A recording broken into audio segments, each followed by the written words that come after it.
Why is listening so important? Listening helps you learn new words and understand how they are used in sentences. When you listen, you hear the correct pronunciation and how words are connected in speech. This allows you to speak more naturally. The more you listen, the better you will become at both understanding and speaking English. There are many different ways to practice listening. You don't always have to read a book to improve your English. Listening to stories, songs, and news programs can be just as helpful. When I first started, I listened to simple stories. Even though I didn't understand everything, I kept listening. Over time, the words became clearer, and I understood more. One important thing I realized was that listening improves speaking. When you listen closely, you learn the correct way to say words. You also pick up the rhythm and tone of the language. This helps you sound more natural when you speak. Listening and speaking are connected. If you want to be a good speaker, you must first be a good listener. Chapter 1. Hat. When I was 6 years old, I saw a picture in a book. The picture was of a big snake. The snake ate a whole animal. The book said, "Snakes eat the animal and then sleep for 6 months." I looked at the picture. I thought it was very interesting. I like to imagine life in the jungle. I wanted to draw something too. So I made my first drawing. In my drawing, the snake ate an elephant. The shape was long and round. I showed my picture to adults. I asked them, "Does this picture scare you?" But they said, "Why should we be scared of a hat?" I was confused. My drawing was not a hat.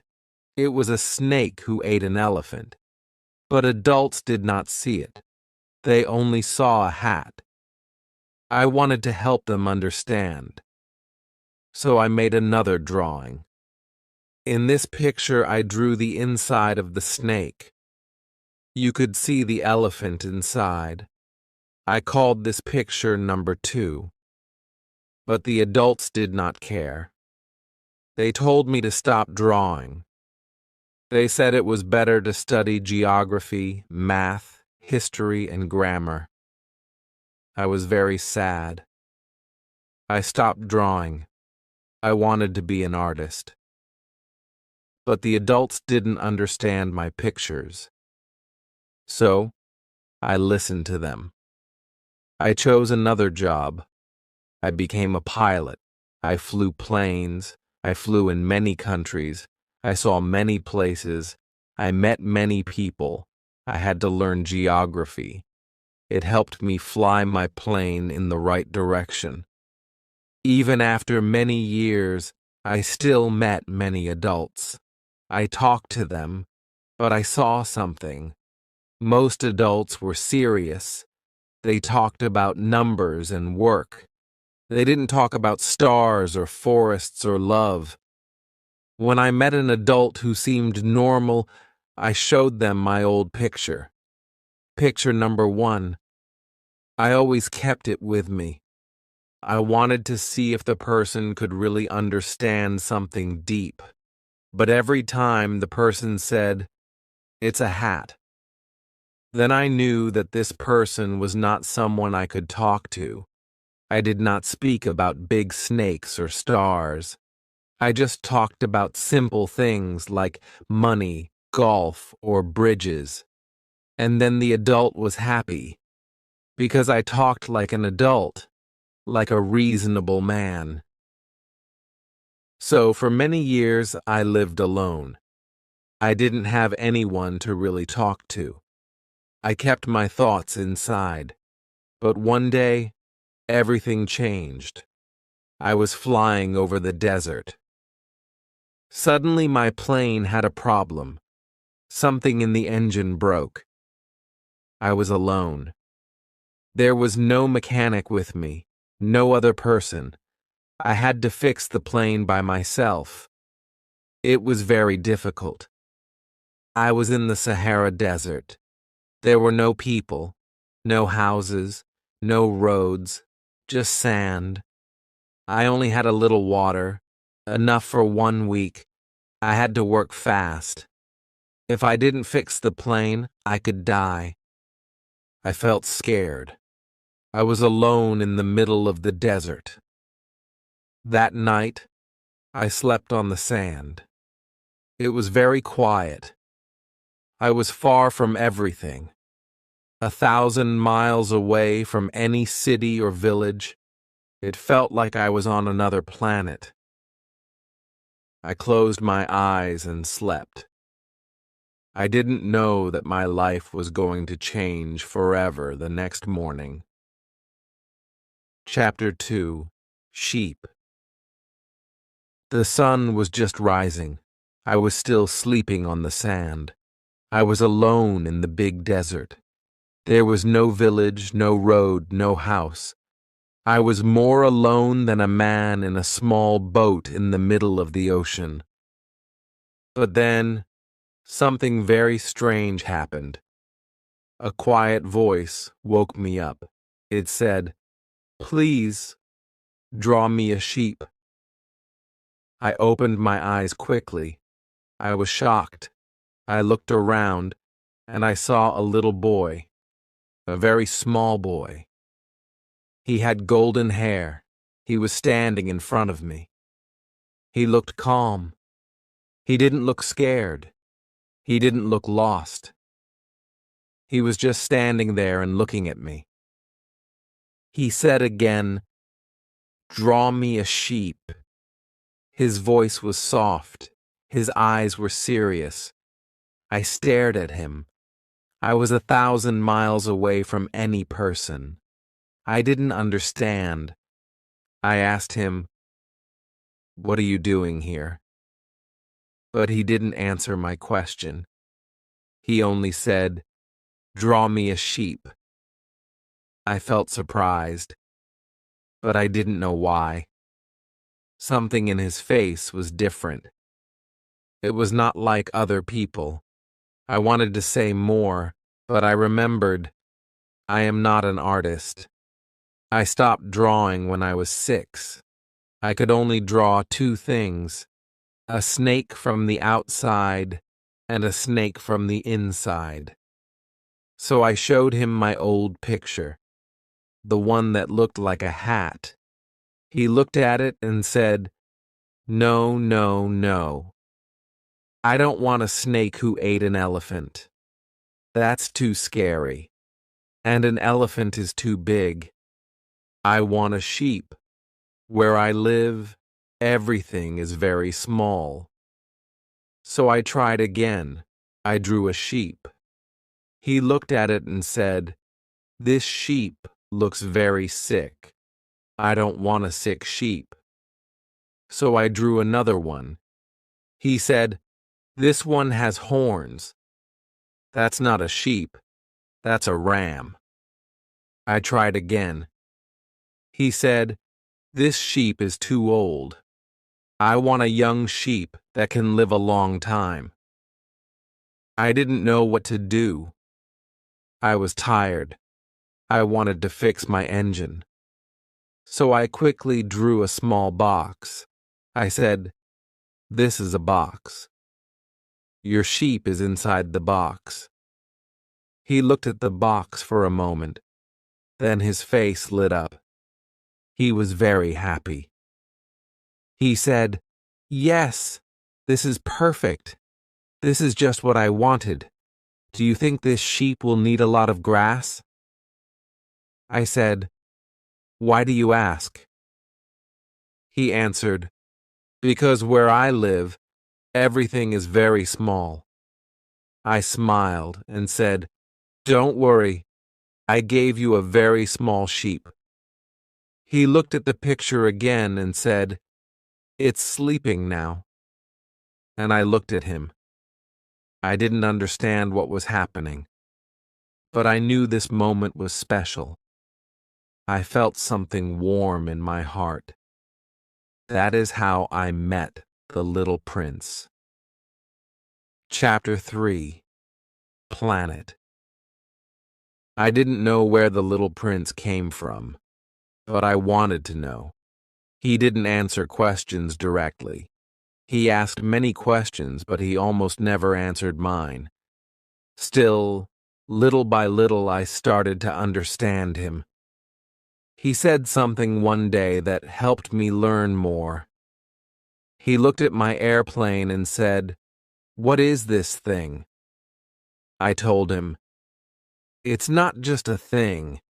It's my plane. It flies in the sky." I felt a little proud when I said that. He looked at me and asked, "Oh, you fell from the sky?" "Yes," I answered. He laughed, a soft, clear laugh. He said, "So you also came from the sky, like me?" That made me stop. That sentence, "like me," was important. It was different. It was a clue. I asked quickly, "Do you come from another planet?" But he didn't answer. He just looked down and nodded a little. Then he looked again at my plane and said, "Of course. With that thing, you couldn't have come very far." He became quiet again. He took the picture of the box with the sheep from his pocket. He looked at it for a long time. He was thinking. I could see it. Then I asked him very gently, "Where do you come from? Where is your home? Where do you want to take the sheep?" He didn't answer at once, but then he said, "It's good that the sheep has a box. At night, it can be its house." I said, "Yes, of course, and I will also give you a rope. You can tie the sheep during the day." But the little prince looked shocked. "Tie the sheep? That's funny," I said. "If you don't tie the sheep, it will run away. It will get lost." The little prince laughed again, a sweet, soft laugh. "Where would it go?" he said. "Anywhere. It could walk left or right or straight." He looked down again and said quietly, "It's okay. Where I live, everything is so small, the sheep can't go far." And when he said that, I understood something very important. His planet was very small. It was no bigger than a house, but that was not surprising. I already knew about very small planets. Scientists sometimes find them with big telescopes. They don't give them names, just numbers. They call them things like Asteroid 3251, and now I was sure. The little prince came from one of those small planets, maybe the one called Asteroid B612. Chapter 4. Asteroid. I believe the little prince came from a small planet called Asteroid B612. This planet was seen only once by a man with a telescope. It was a Turkish scientist. He saw it in the year 1909. He told other scientists about it at a big meeting, but no one believed him. Why? Because he wore Turkish clothes. He looked different. Adults are like that. They don't believe the truth if it doesn't look the way they want. Many years later, the same man spoke again. But this time, he wore European clothes. He looked normal. And now, everyone believed him. That is how adults think. It's strange, but it happens often. I'm telling you all this because adults love numbers. They don't care about feelings or beauty. When you tell them, "I met a friend," they ask, "How old is he? How many brothers does he have? How much does he weigh?" How much money does his father make? If you say, he has a nice voice, he likes butterflies, he loves to laugh, they don't listen. They only care about numbers. They think numbers are more real than love or laughter. If you say, I saw a red house with flowers in the window and birds on the roof, they don't understand. But if you say, I saw a house that cost $100,000, then they say, wow, that's a beautiful house. This is how they think. So when I tell them about the little prince, I don't say, he laughed and wanted a sheep. They won't care. But if I say, he came from asteroid B612, then they listen. Then they believe. But we who understand life, we don't care about numbers. We like stories. We know that stories tell the truth better than facts. So I tell this story like a fairy tale. I say, once upon a time, there was a little prince. He lived on a small planet. He had a flower. And he was looking for a friend. If you understand what that means, then this story is for you. Chapter 5. Elephants. It has been 6 years since I met the little prince. But when I think about our time together, I still feel something deep inside my heart. I remember each word, each drawing, and each quiet moment in the desert. I don't want to forget any of it. That's why I am telling you this story now. I want to keep it safe. I want to keep the little prince alive in my memory.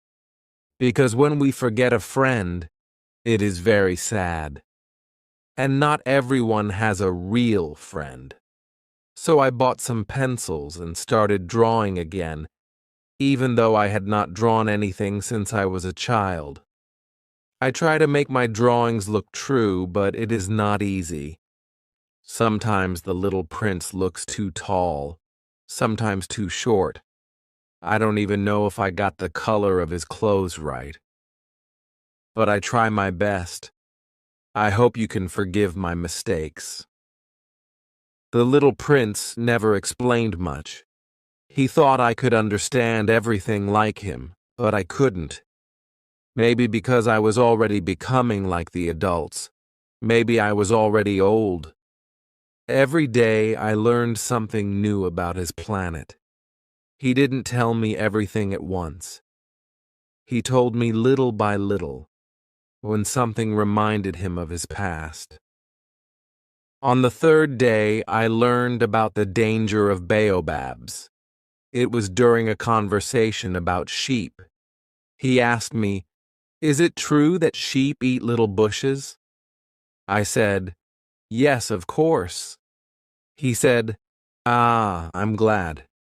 I didn't understand why this was important. Then he added, "So they also eat baobabs?" Now, I was surprised.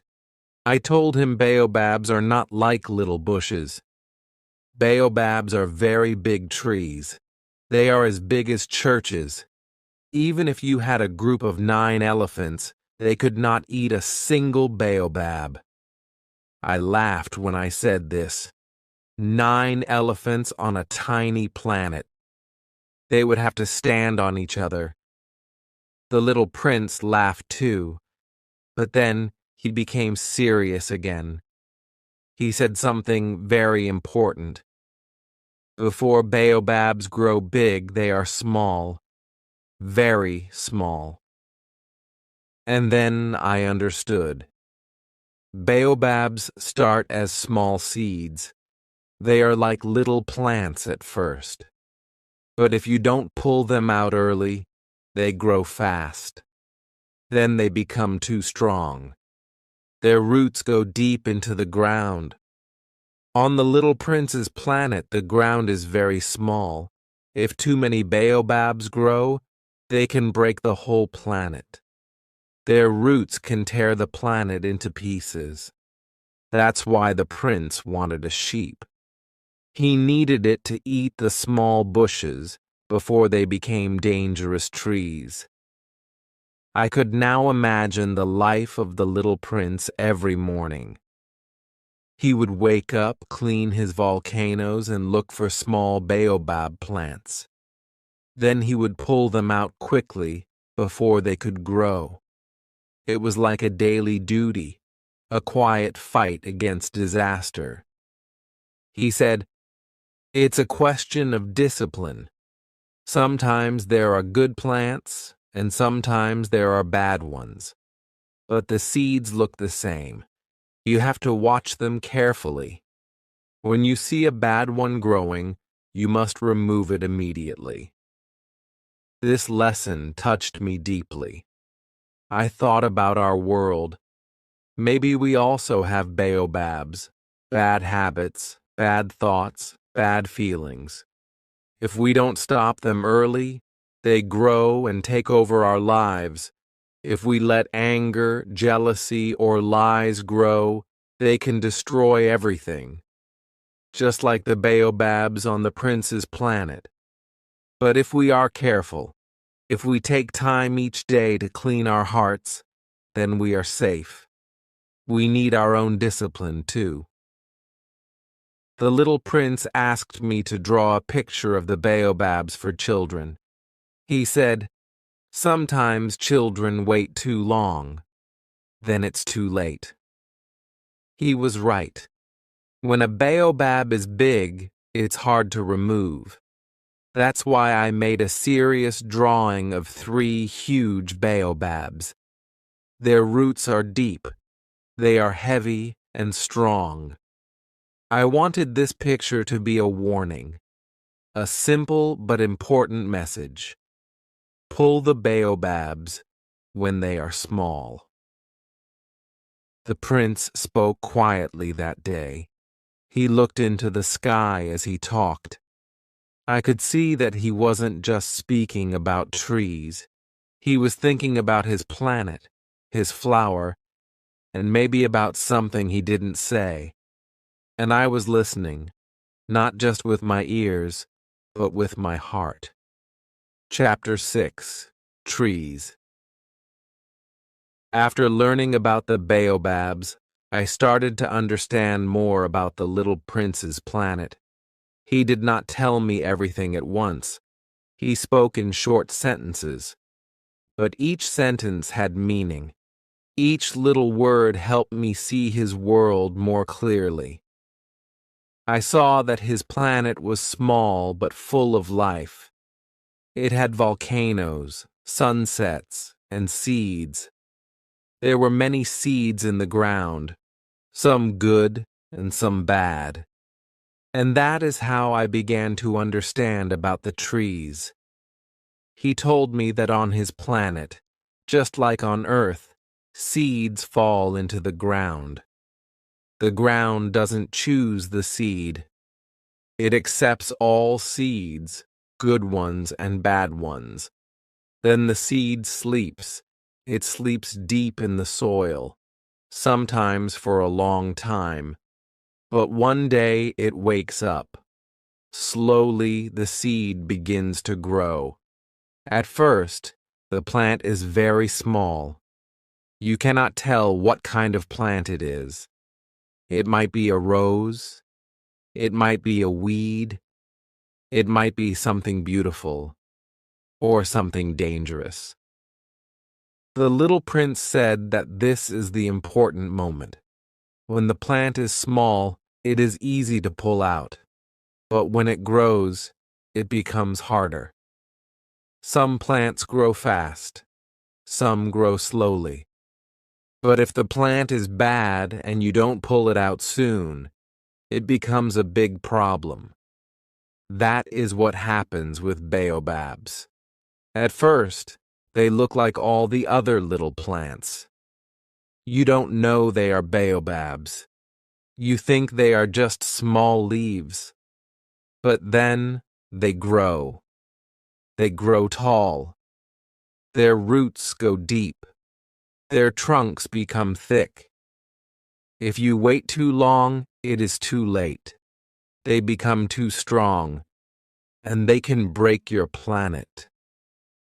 I listened carefully, and I started thinking, this is not just about trees. It is about everything in life. A small bad thing can become a big problem. If you fix it early, it's easy. But if you wait, it becomes very hard. A small lie, a little anger, a bit of laziness. If you don't stop it when it's small, it grows. It spreads. It takes your joy. It breaks your heart.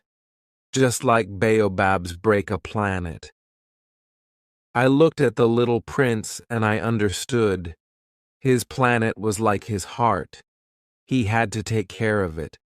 Every morning he watched it. Every day he worked to keep it safe.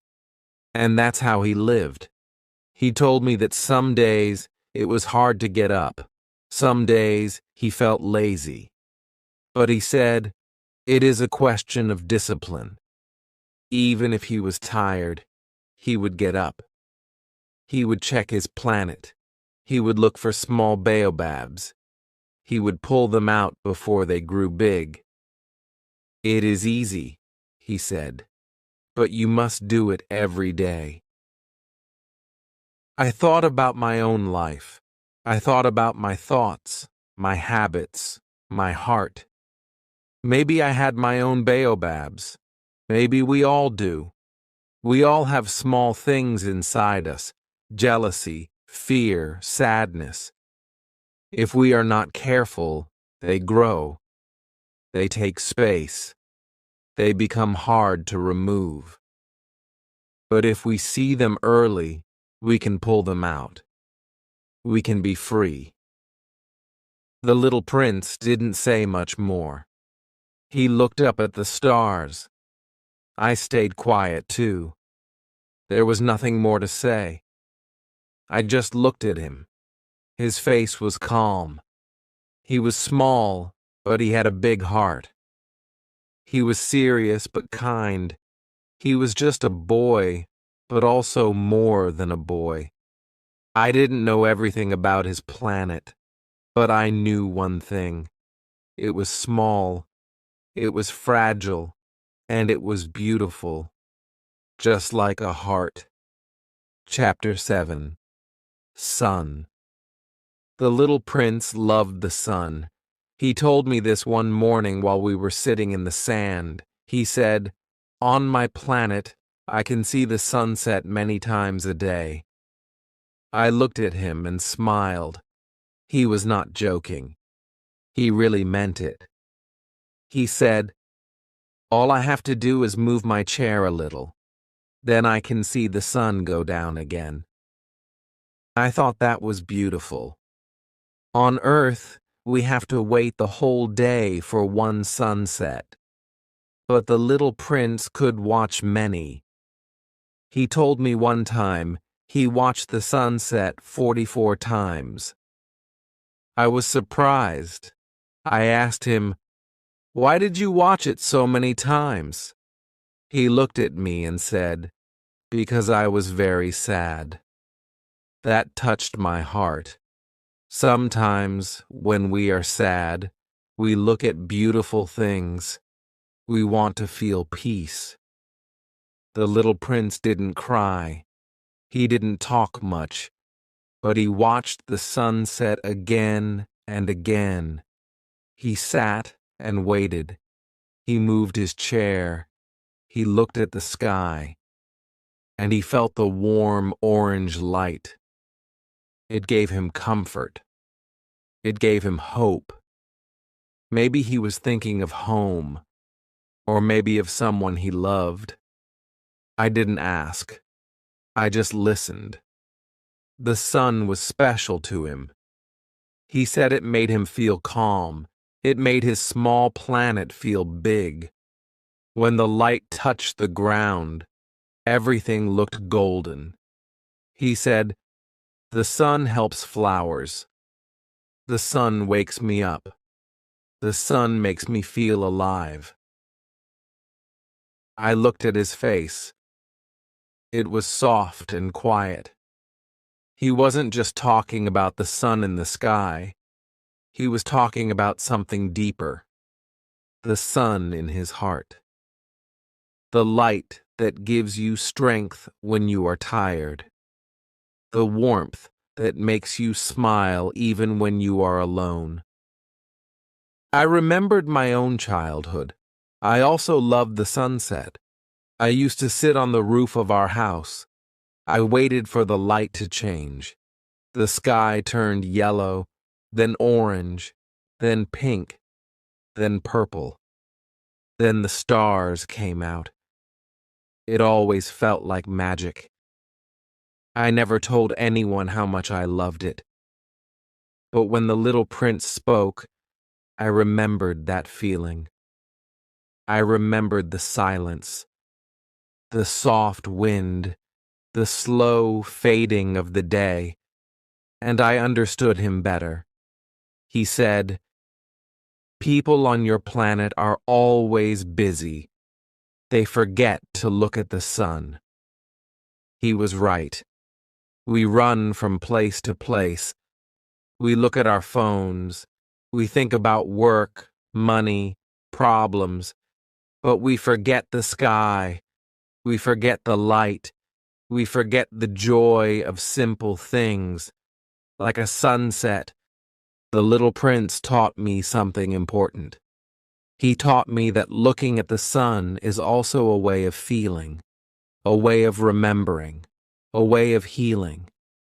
He didn't have much, just a tiny planet, a flower, and a chair. But he had the sun, and he used it.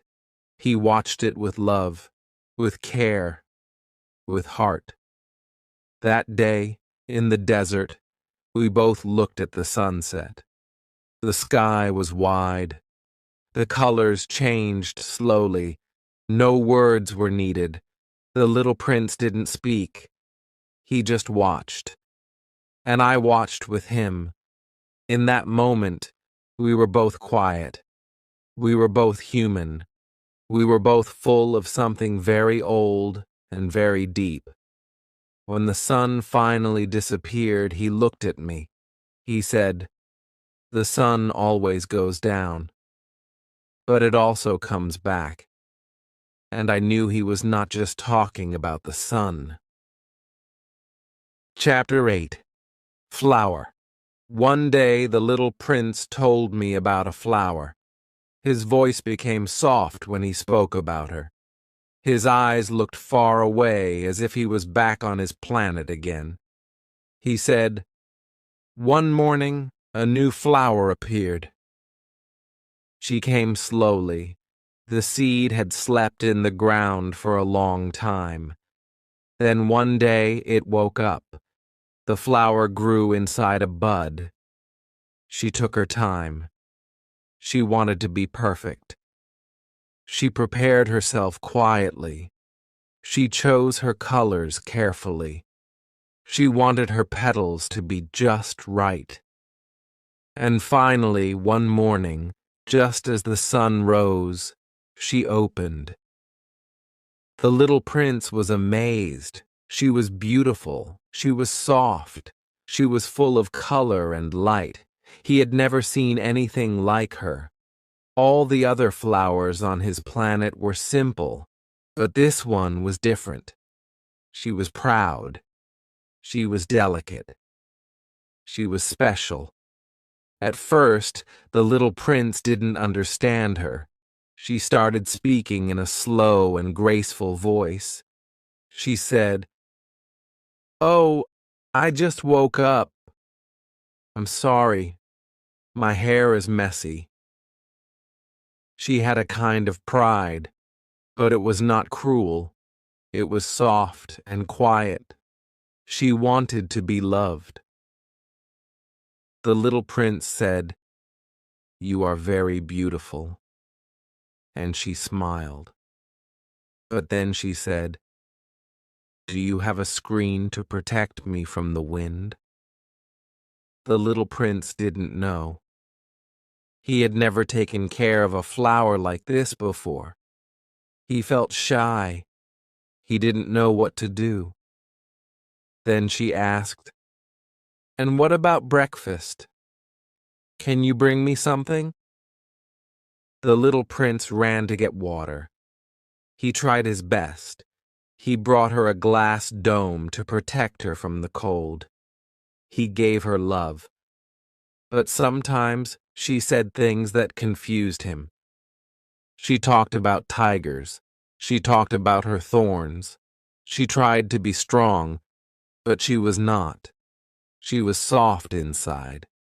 She was afraid, and she didn't know how to say, "I love you." The little prince became sad.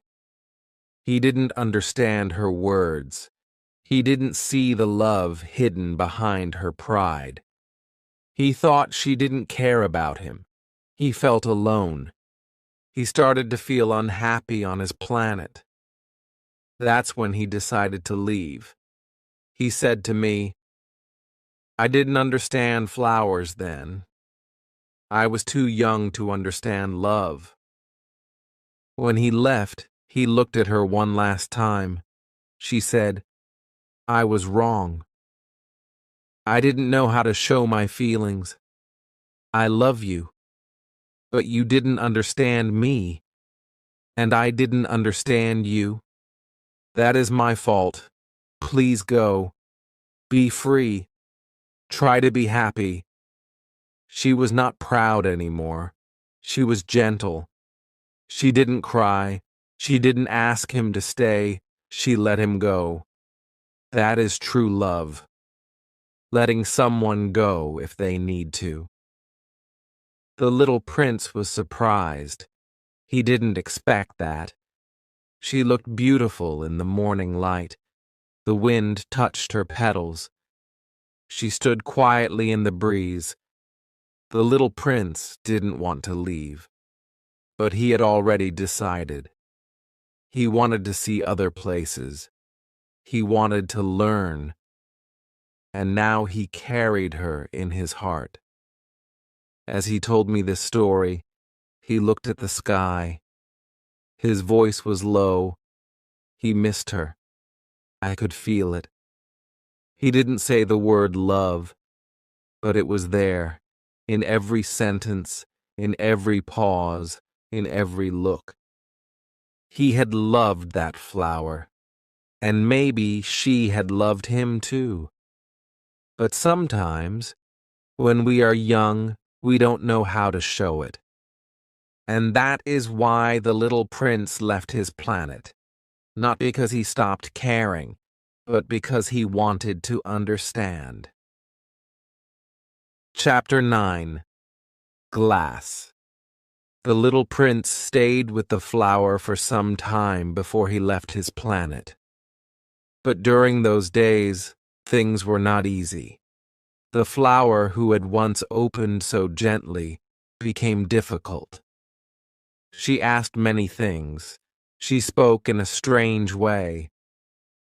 And slowly, the little prince felt confused. She started to cough, he told me, looking down at the sand. But I don't think she was really sick. I think she just wanted attention. He wasn't angry when he said this. He was sad. The kind of sadness that comes when love feels too hard. The flower would say, "Oh, the night was cold. You didn't cover me. I could die from this." Or sometimes she would sigh and say, "You don't really care about me. If you did, you would never leave me alone." The little prince didn't understand. He tried to help. He watered her every morning. He protected her with a glass dome. He even cleaned around her so the wind wouldn't hurt her. But the more he tried, the more she complained. And slowly, he felt tired. He loved her, but he didn't know how to show it. And she loved him, but she didn't know how to say it in simple words. She was proud, he said softly, and I was too young to understand that pride hides pain. He told me she would say things that hurt him, like, "You should have done this," or, "Why don't you ever say kind things to me?" But he was quiet. He didn't know how to say, "I love you," with words. So he gave her water. He brought her the glass cover. He showed love in his actions, but she wanted love in words. One day, the flower said, "I don't need the glass. I am strong. I can take care of myself." But she wasn't strong. She was afraid. She just didn't want to seem weak. She didn't want him to see her soft heart. So she pretended to be brave. She said, "You can go if you want." And the little prince thought she meant it. So he decided to leave. He prepared everything. He cleaned his volcanoes. He pulled out the last baobab shoots. He put his planet in order. And then he looked at the flower. She was standing in the wind, looking at the sky. He said goodbye. She didn't move. Then she said, "I was wrong. I'm sorry. I want you to be happy. I love you." He was surprised. Her voice was different, soft, honest. She was not coughing anymore. She was not complaining. She was just quiet. He almost didn't leave, but something inside told him it was time. He had to go. He had to learn more. Maybe one day he could come back. He looked at her one last time. He wanted to remember her like this, calm, peaceful, standing in the sun. He put the glass dome over her gently, like a kiss. "She didn't want me to see her cry," he said. "Flowers are so mysterious." I said nothing. I just listened, because I understood. Sometimes we love people, but we don't know how to show it. Sometimes we wait too long to say, "I'm sorry," or "I care." And sometimes, when we finally say it, the person is already leaving. But the little prince didn't hate the flower. He carried her in his heart, even when he left, even as he traveled to other planets, even as he sat beside me in the desert, telling this story. She was still with him. Chapter 10. Volcanoes. Before the little prince left his planet, he did something important. He cleaned his volcanoes. He told me about it with care in his voice. "I had 3 volcanoes on my planet," he said. 2 were active, 1 was not, but I cleaned all of them. He used a small rake. He cleaned around the top of each volcano. He made sure nothing blocked them. He said, "When volcanoes are clean, they burn gently. They don't explode." He smiled. "It's like brushing your teeth. If you do it every day, you stay healthy." I listened. I could see him, a small boy with golden hair, standing on his tiny planet, cleaning his volcanoes with love. It was not a big job, but it was his job, and he did it with care. Even the volcano that didn't erupt, the sleeping one, he cleaned that too. He said, "You never know. Maybe one day it will wake up." That touched me. How many things in life do we leave because they are quiet, because they are silent? But the little prince didn't forget anything. He didn't say, "This one is useless." He said, "This one might wake up someday." And so he cared for it too. I thought about my own life. How many things I forgot to clean. Not just rooms or dishes, but friendships, promises, dreams. Some of them were quiet, like the third volcano, sleeping, but still there, still waiting. The little prince understood something deep. He knew that love means care, even for small things, even for silent things. He didn't rush. He didn't skip steps. He cleaned each volcano with patience. He looked around his planet slowly. It was his home, and he wanted to leave it clean. Then he pulled out the last baobab shoots. Baobabs are bad plants. If you let them grow, they become huge.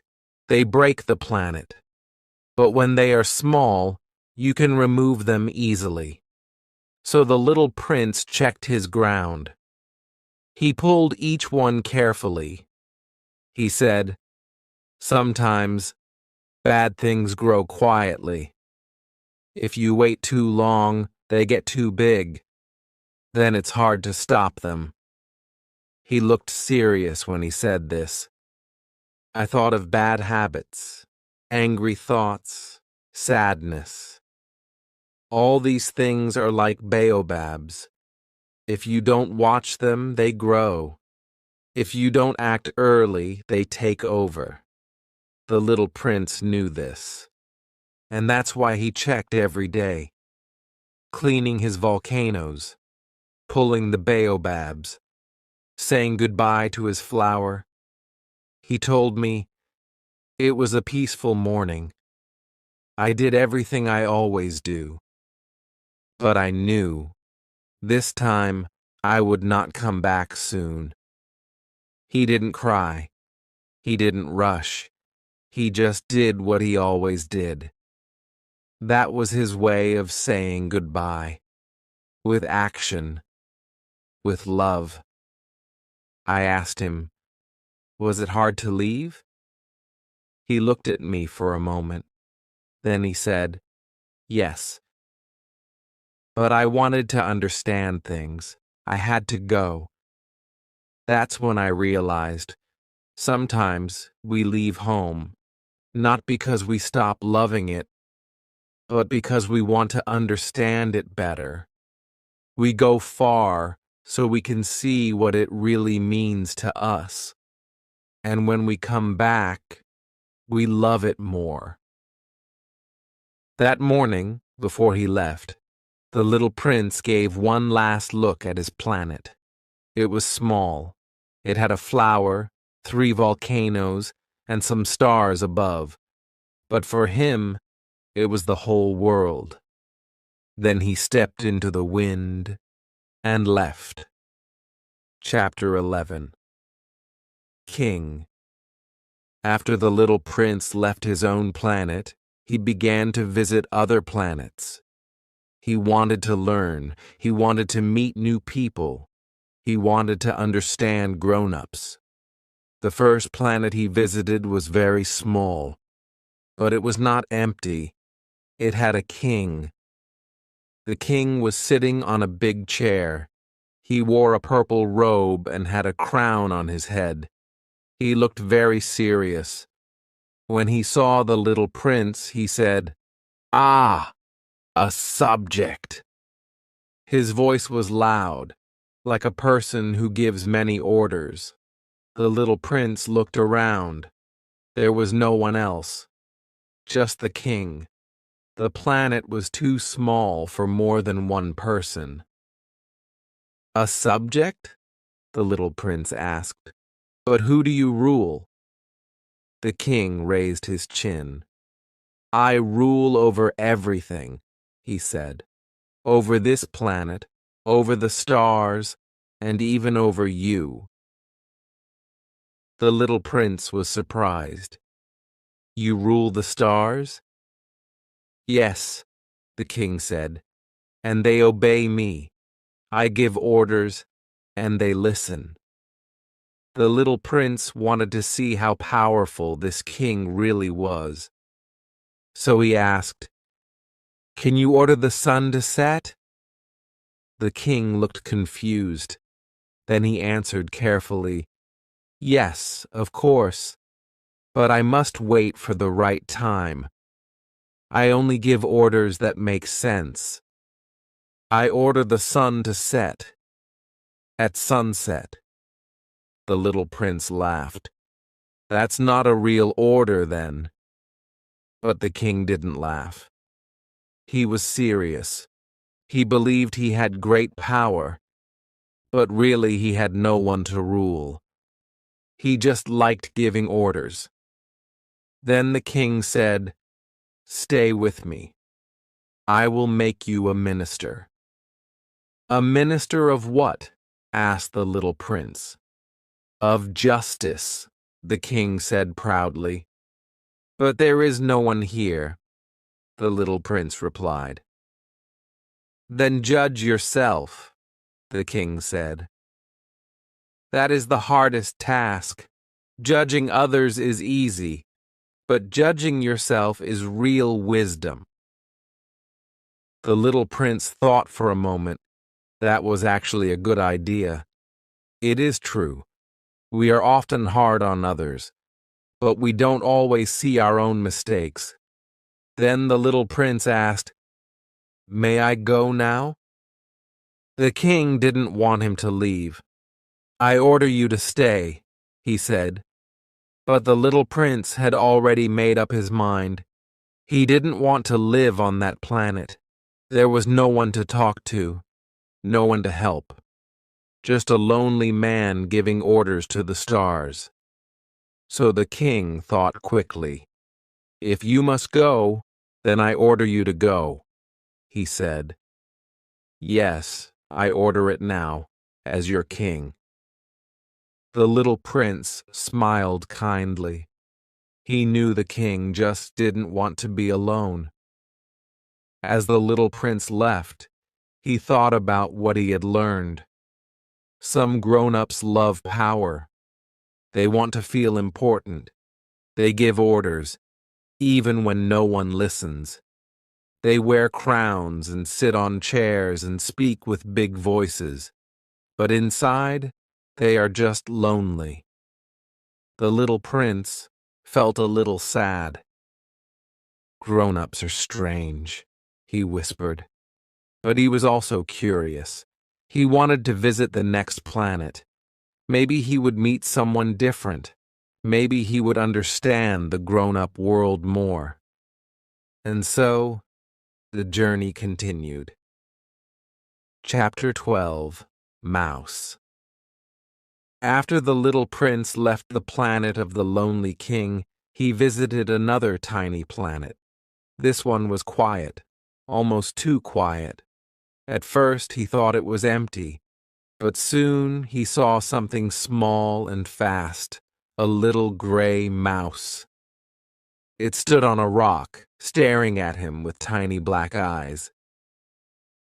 "Hello," said the little prince politely. The mouse jumped. "Who are you?" it asked in a thin, soft voice. "I am the little prince. I'm traveling to learn things," he said. "Oh," said the mouse, slowly coming closer. "Nobody visits my planet. I've been alone for a very long time." The little prince sat down on the soft dirt. "You live here all alone?" "Yes," said the mouse, "just me. There used to be two of us, but one day he disappeared.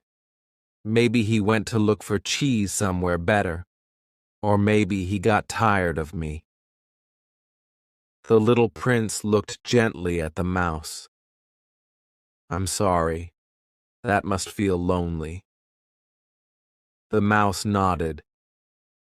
Yes. At first I didn't mind. I had peace. I had time to think. But after many days I forgot how to talk to others. I forgot how to listen. I started talking only to myself. Sometimes I talk to the wind or the stars, but they don't answer. The little prince felt something soft in his heart. He knew that kind of silence. Even though he had a flower, even though he had volcanoes, he too had felt alone on his planet. The mouse asked shyly, "Will you talk to me for a while? Just until the stars come out?" "Of course," said the little prince, and they began to talk. They talked about many things, about planets, about flowers, about crumbs and cheese. The mouse asked many questions. "Do you miss your flower? Do you think stars can hear us? Why do people leave?" The little prince answered simply, "Yes, maybe, I don't know." Then the mouse asked, "Are you afraid to be alone?" The little prince thought for a moment. "Not really, but sometimes, yes. When the stars are quiet, I feel very small." The mouse looked at the sky. "That's why I talk. I talk so the sky feels less big." That made the little prince smile. He understood. Sometimes we don't talk to get answers. We talk just to feel alive. He stayed with the mouse for a while. They shared a piece of bread the prince had in his pocket. They watched the stars come out slowly, one by one. Before he left, the mouse gave the little prince a tiny gift, a small round seed. "It's a quiet seed," said the mouse. "Plant it somewhere on your journey. Maybe it will grow. Maybe it won't. But it will not forget that you came." The little prince put the seed in his pocket. He said goodbye to the mouse. The mouse waved with its tiny paw. "Thank you for talking," it said. "Sometimes words are the best food." The little prince flew off to the next planet, the wind behind him. But he felt something new inside, a kind of peace. Talking to the mouse had reminded him that even small voices matter. Even tiny lives are full of meaning. And deep in his heart, he understood something important. Real connection does not need a big crowd. It only needs one heart listening to another. Chapter 13. People. The little prince visited the next planet. It was not big, but it had many strange things. The prince saw 3 people. Each one lived alone on his own little piece of land. The first man was wearing a big hat. He stood in the middle of his land and kept bowing again and again. He bowed when no one was there. But when he saw the little prince, he smiled proudly and bowed deeply. The prince asked him, "Why do you bow like that?" The man said, "Because I am a very important person. I bow to thank people when they clap for me." The little prince was confused. "But I did not clap," he said. The man said, "Please clap for me." The little prince clapped a little. The man smiled again, lifted his hat, and bowed many times. The prince asked him, "Do you only care about people clapping?" The man said, Yes. I want to be admired. I want to be the most handsome, the richest, the smartest man on my planet. The little prince looked around. There was no one else. He was the only man on this small planet. There was no one to compare with. "How can you be the best?" asked the little prince, "if you are the only one here?" The man didn't answer. He was too busy bowing and admiring himself in a small broken mirror. The prince felt something strange in his heart. He thought, grown-ups really are very strange. He left that man and walked to another place. There, he saw a man with red eyes. He was sitting next to a few empty bottles. Some were full, some were empty. The man looked very tired. The little prince asked, "What are you doing?" The man said, "I'm drinking." The little prince said, "Why are you drinking?" The man answered, "To forget." The prince asked, "To forget what?" The man looked down and said, "To forget that I am ashamed."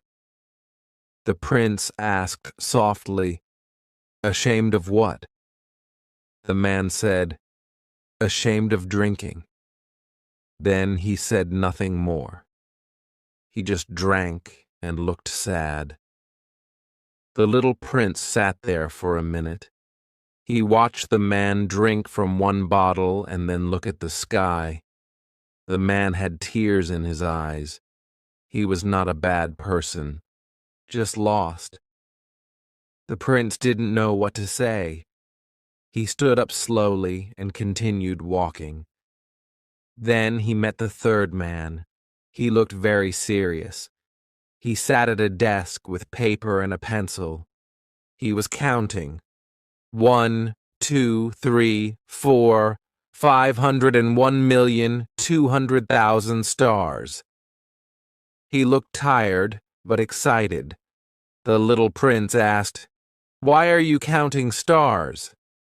The man said, "Because I own them." The prince was surprised. "You own the stars?" The man said, "Yes, I count them and write the number on paper. That means they belong to me." The prince said, "But the stars are in the sky. How can you own them?" The man replied, "I saw them first. I thought of owning them. So I wrote it down. That makes me the owner." The little prince asked, "What do you do with the stars?" The man answered, "Nothing. I just own them. That is enough." The little prince became quiet.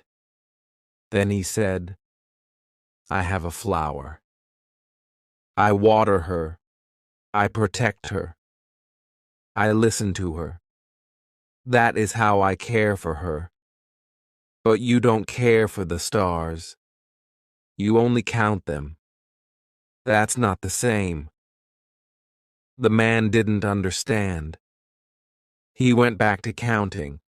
The little prince walked away slowly. He was thinking. All three people lived alone. All three were adults. One wanted to be admired. One wanted to forget. One wanted to own things. But none of them truly lived. None of them loved. None of them looked at the stars with joy. They were busy with strange things. The little prince looked up at the sky and whispered, "Grown-ups are very, very strange." But he also felt something heavy in his chest. He thought about his flower. He had left her behind. Was he just like the others now, walking, but not feeling? He wasn't sure, but he knew he had to keep going. Maybe the next planet would help him understand what truly matters. Chapter 14. Businessman. The little prince kept walking. He arrived at another part of the small planet. There he saw a man who looked very, very busy. He was wearing a gray suit.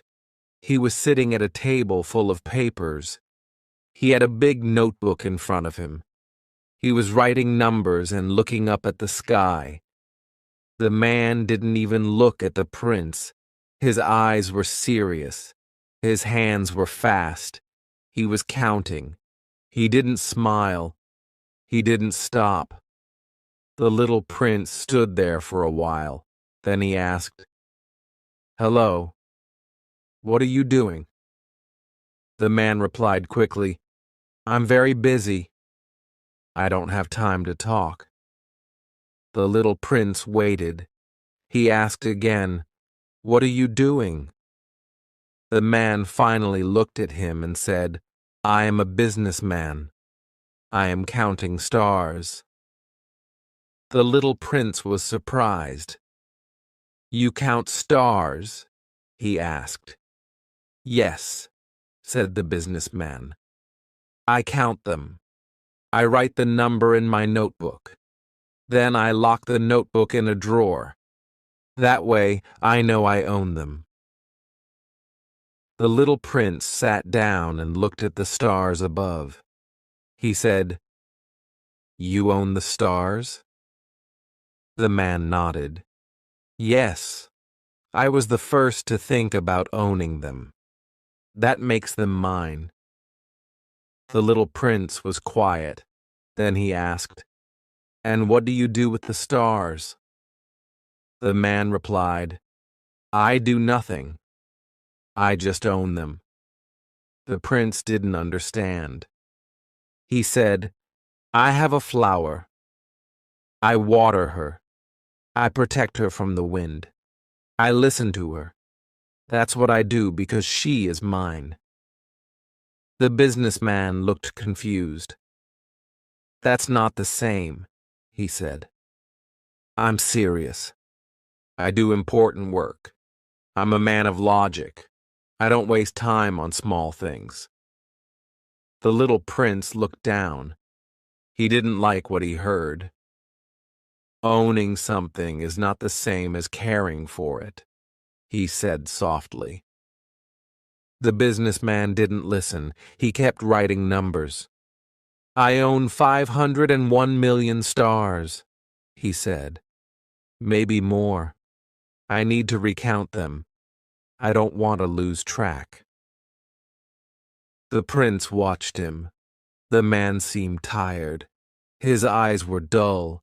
His hands were shaking from writing so much. He wasn't smiling. He wasn't happy. He was just working. The little prince stood up.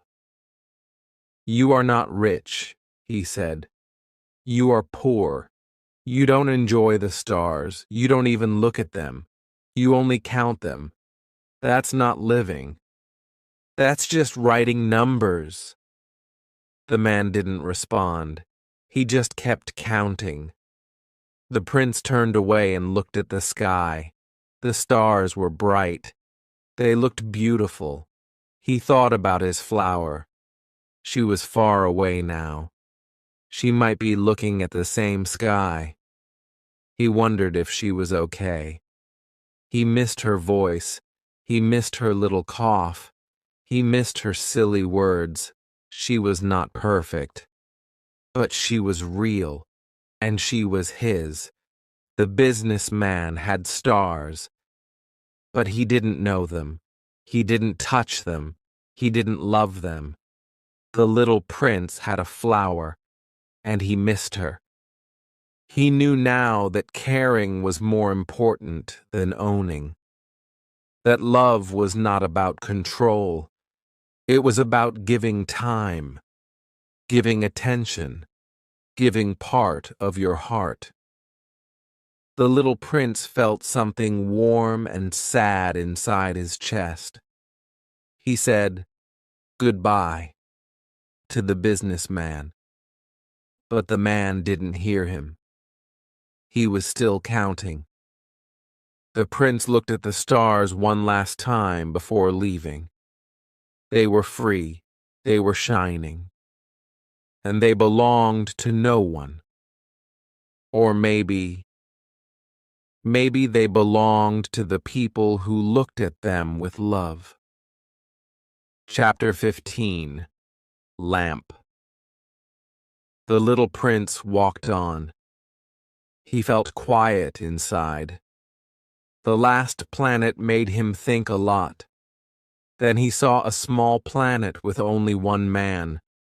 This man was standing next to a tall street lamp. The lamp was old, but strong.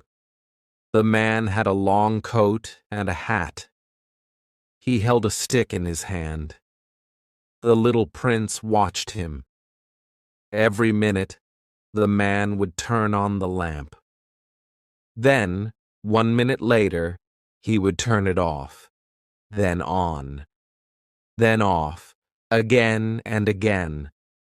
The prince was confused, but also curious. "Good morning," said the little prince. "Why do you keep turning the lamp on and off?" The man stopped for a second. He looked kind, but tired.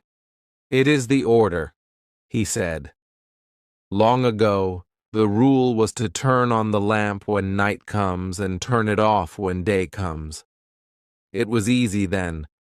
One turn in the morning, one turn in the evening. But now, the planet spins faster and faster. So day and night come every minute, and I must turn the lamp on and off, again and again." The little prince was surprised. "That sounds hard," he said. The man nodded. "It is, but I must follow the rule." The little prince sat down and watched. The man moved with care. He didn't complain. He didn't rest. He just worked. He turned the lamp on. Then he turned it off. He never stopped. His face was serious, but his eyes were kind. He was different from the king, different from the businessman. He didn't want power. He didn't want numbers. He just wanted to do his job well. "I like this man," thought the little prince. "He is the only one I met who does something for others." The light from the lamp helped no one else, but the man still kept his promise, even when it was hard, even when he was tired. The prince saw something beautiful in this man, the beauty of keeping your word, the beauty of simple work done with heart. After a while, the little prince asked, "Why don't you rest?" The man smiled. "Because I have no time," he said. "The planet turns too fast. I must keep working." The prince thought for a moment. Then he said, "Maybe you can walk very slowly. Then you can stay in the sunlight. You won't need to light the lamp." The man laughed a little. "That is smart," he said. "But I don't have the strength. I am too tired now." The prince felt sad. He wanted to help, but he didn't know how. Before leaving, the little prince said, "Your work is simple, but you are the best grown-up I have met so far. You care. You do your job even when it's not easy. That is special." The man smiled again. He turned the lamp on one more time. "Thank you, little one," he said. "Safe travels." The little prince walked away slowly. The light behind him flickered on, then off again. He thought about what he just saw. The man didn't talk much. He didn't dream big dreams.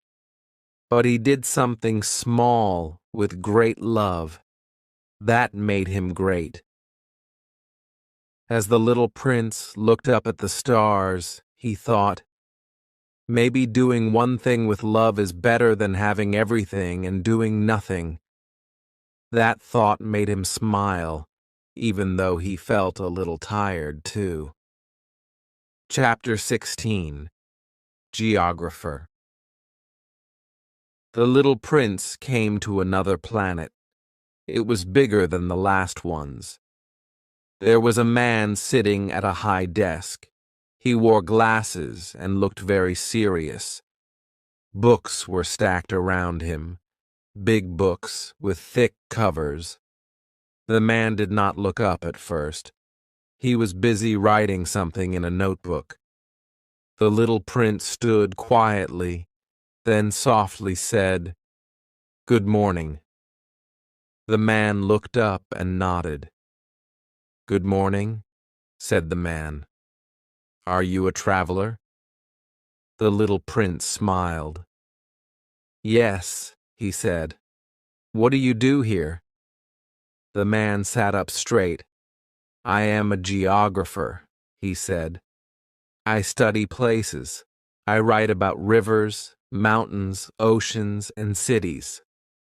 The prince's eyes lit up. "That sounds exciting. You must travel a lot and see many things." But the geographer shook his head. "No," he said. "I don't travel. I stay here. I wait for explorers. They go out and see the world. Then they come back and tell me. I write it all down." The little prince was quiet. He didn't understand. "So, you never see the rivers or the mountains yourself?"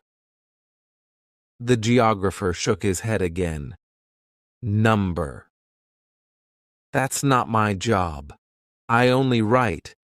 I need to be exact. I don't have time to explore." The prince thought about that. It sounded strange. How could someone write about the world without touching it? The prince walked slowly around the room. He looked at the books. So many maps, so many lines, but no feeling, no warmth. "Do you write about flowers?" he asked. The geographer looked surprised. "No," he said.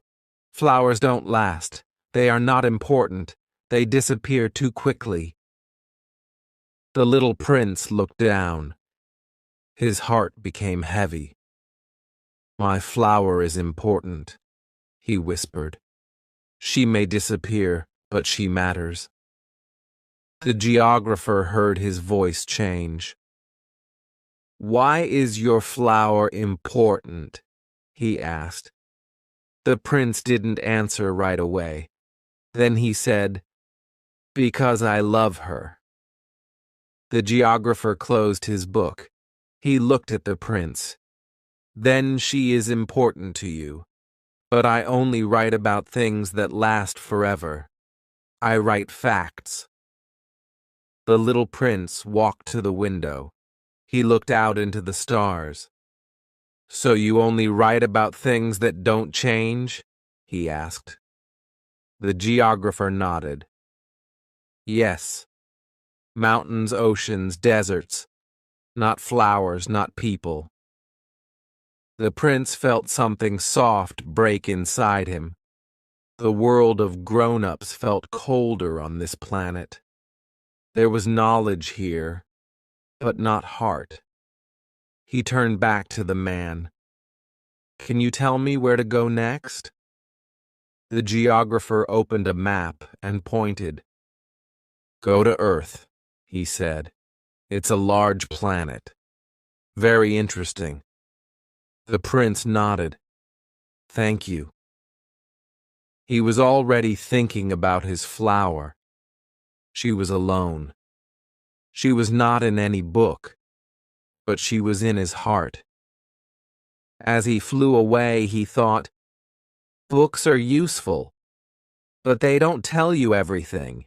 They can't tell you if someone is kind. They can't tell you if a flower laughs or cries. Only your heart can know that. The stars above him looked like pages in a book, but brighter and alive. The prince decided that even if the flower was not in any book, he would keep her in his memory. That would be his story. Chapter 19. Fox. The little prince walked away from the rose garden. His heart was still sad. His steps were slow. He did not know what to do. He did not know what to believe. He felt lost. He walked through the trees. He listened to the wind. Then he heard a voice, a small, soft voice. It said, "Good morning." The prince looked around. He saw something orange hiding in the grass. It was a fox. The fox had kind eyes and a calm face. The prince smiled. "Good morning," he said. "Who are you?" "I am a fox," said the animal. "Will you play with me?" the prince asked. "I'm so sad." "I cannot play with you," said the fox. "I am not tamed." The prince was confused.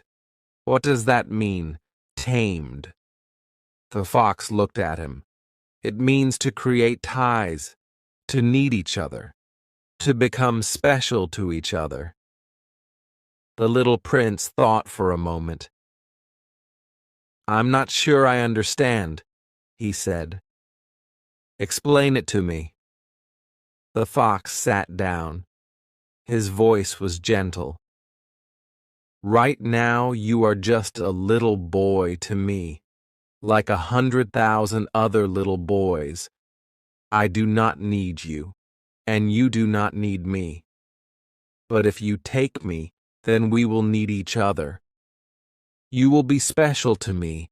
I will be special to you." The little prince listened carefully. "I think I understand," he said slowly. "There was a flower. She was special to me." The fox smiled. "Yes," he said. "That is how it starts." The prince asked, "How do I tame you?" The fox said, "You must be patient. Sit down, far from me. Don't speak. I will watch you with the corner of my eye. Each day, sit a little closer." The little prince visited the fox every day. He sat close. He smiled. He said kind words. The fox started to wait for him. His heart was happy when he saw the prince. He knew the prince's footsteps. The sound was music to him. He felt joy when the little prince came. He felt sadness when he left. One day, the fox looked at the little prince. "I must go now," said the boy. The fox was quiet. Then he said, "I will cry." The prince felt sorry. "It is your fault," said the fox gently. "You tamed me." The little prince looked down. "But you wanted me to." "Yes," said the fox, "and I am happy, even if I cry." The wind moved through the grass. The sky was soft. The fox said, "Here is my secret. It is very simple. You can only see clearly with your heart. What is important is invisible to the eyes." The prince repeated the words, slowly, carefully.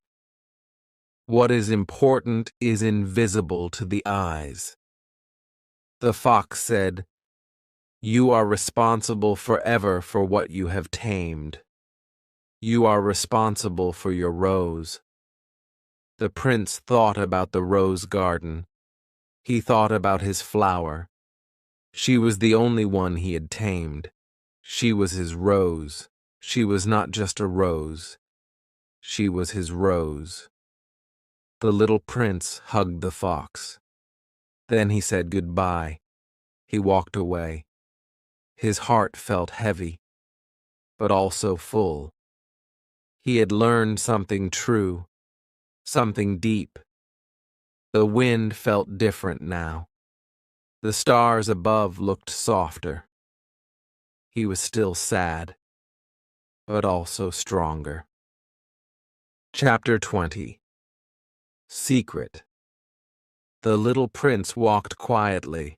His steps were slow, his heart was full of thoughts. The wind touched his face.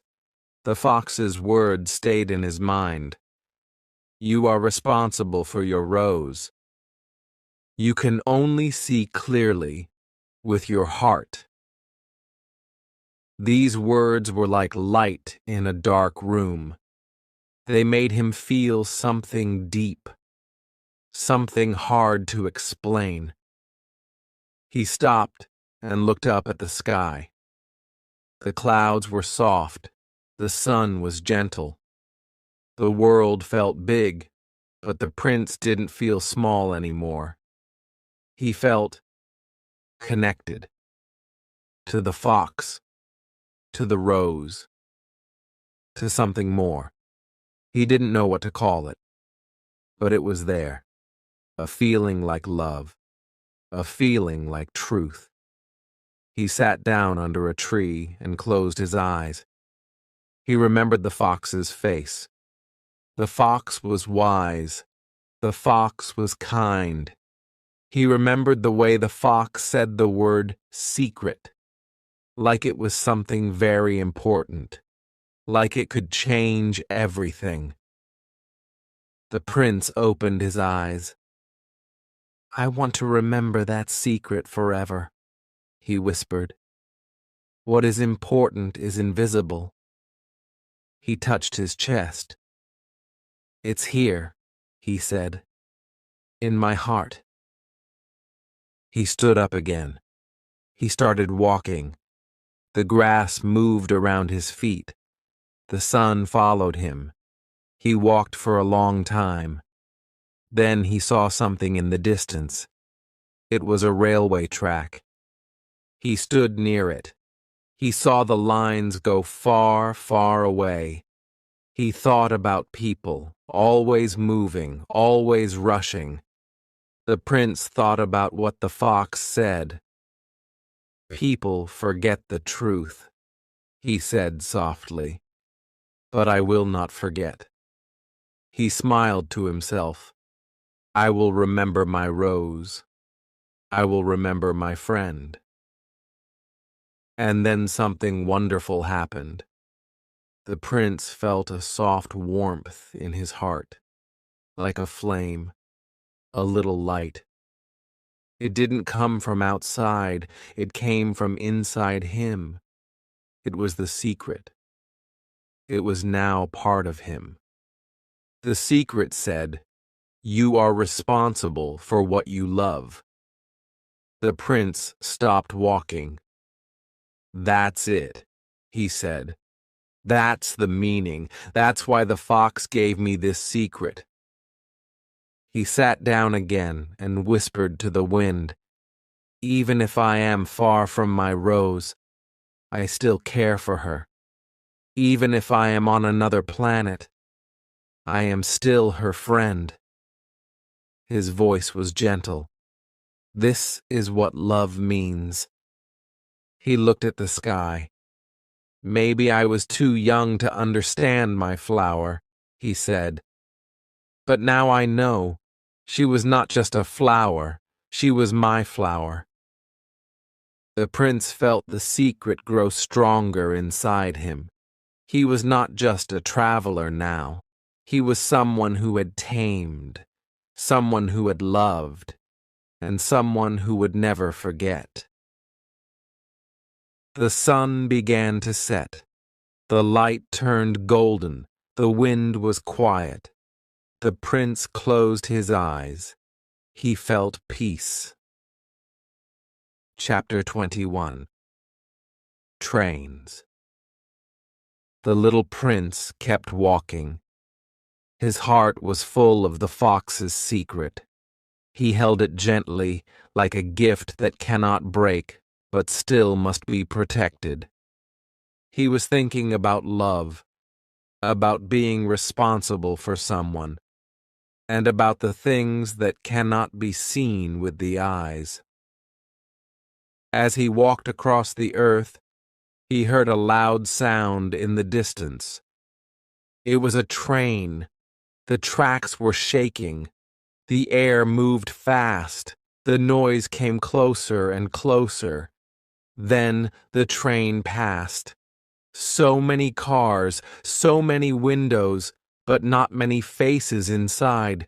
Just a blur of people rushing. The prince stood and watched. He looked at the train until it disappeared. He looked left. Another train came from the other direction. It was just as fast, just as loud, and it also disappeared quickly. Then a third train came, and again it rushed by like wind. The little prince was quiet. He did not understand. Why do these trains move so fast? Why are people always going somewhere else? He saw a man standing by the station. The man looked tired. His suitcase was heavy. The little prince walked up to him and asked, "Where are they going?" The man looked at him and said, "They don't know." Then the man walked away without saying more. The little prince stood there thinking. People are always running, always searching, always leaving, but they don't know why. That made the prince feel a little sad. He thought of the fox and the rose and the joy of knowing something truly matters. The people in the train seemed not to know that feeling. Children ran nearby, laughing. They were not going anywhere. They were just playing.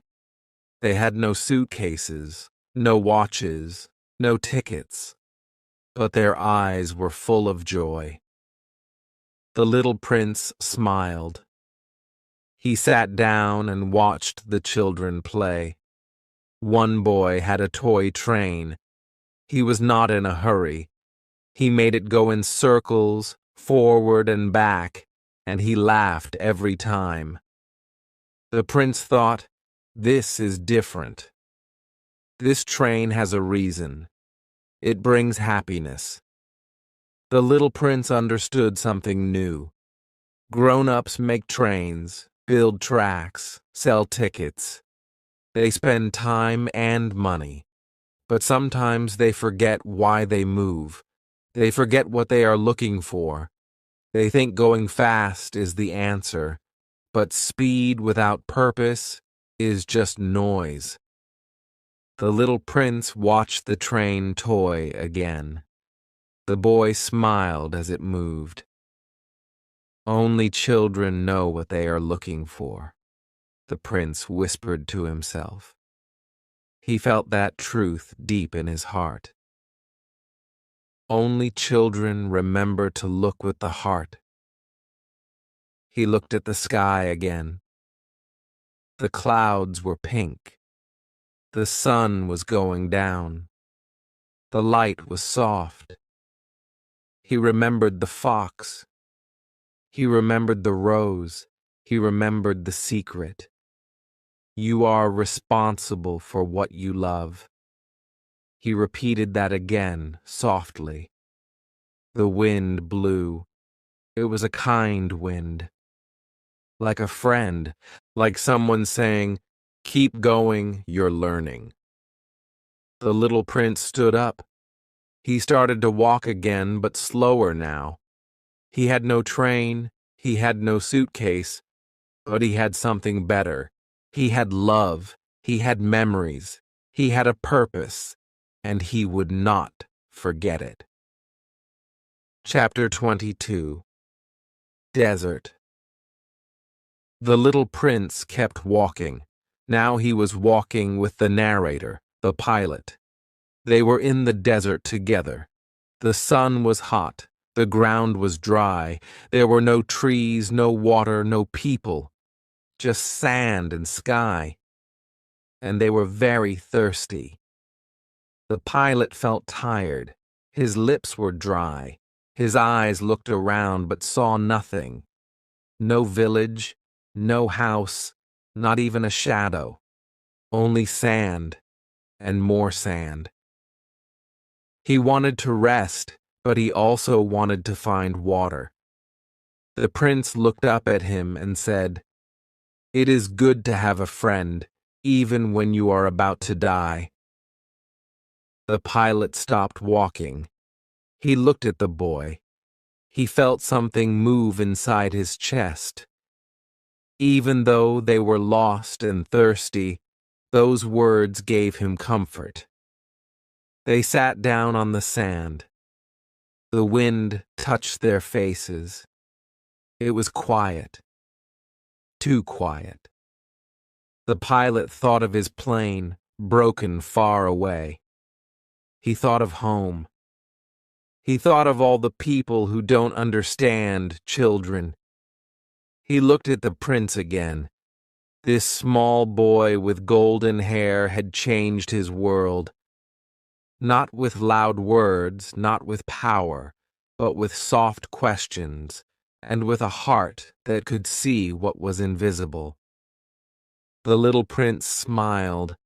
He was not afraid, not even now.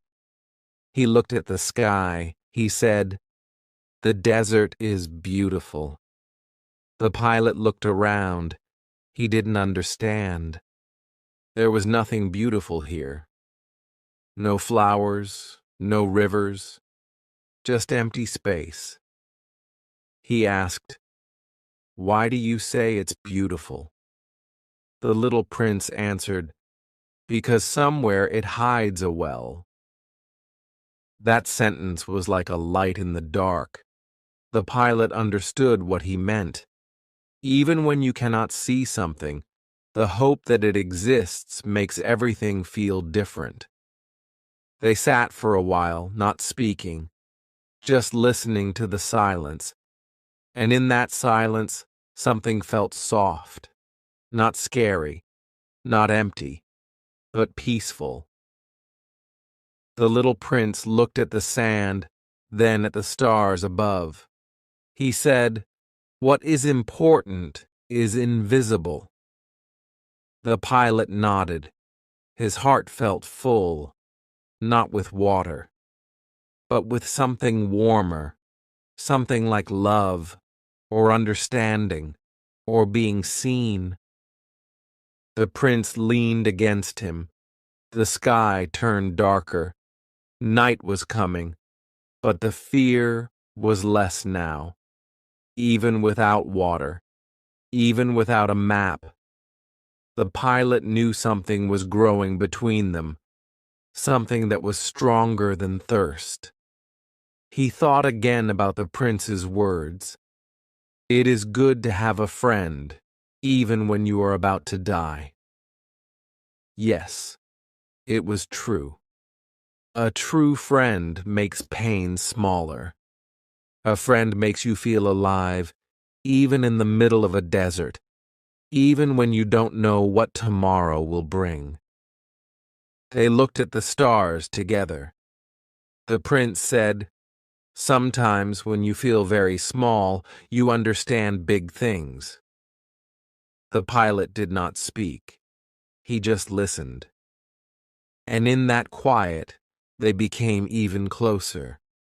Not in words, but in heart. And that kind of closeness needs no explanation. The desert had taken everything from them: water, strength, direction. But it had also given them something more: a deep connection, a gentle peace, a moment of truth that would live forever in the pilot's memory. Chapter 23. Well, The night passed slowly in the desert. The stars moved across the sky like silent friends. The little prince slept quietly near the pilot. The air was cool now, and the world was quiet. The pilot looked at the boy's face in the moonlight. It was peaceful, like a child dreaming of something kind. And the pilot thought again about how strange this journey had become. He had come to fix his plane, but he had found something more important. He had found someone who reminded him how to see with the heart. When morning came, the sun touched the sand with golden light. The little prince stood up and smiled. He looked into the distance and said, "Let's find a well." The pilot stood too. He didn't ask where or how or why. He simply walked beside the prince. Because when someone you trust says, "Let's go," you follow. Even if there's only sand in every direction, even if it feels impossible. They walked for a long time. The sun grew hot. The pilot's body felt tired, but something inside him felt strong. The little prince walked like someone who already knew where they were going. And then, when the pilot was almost too tired to go on, the prince stopped. "Look," he said, "down there." And in front of them, the sand was shaped like a smile. It was not just sand. It was the edge of something, a stone wall, a circle, a real well. The pilot felt his heart jump. He knelt down beside it. The well was old, but beautiful. It had a rope and a wooden wheel.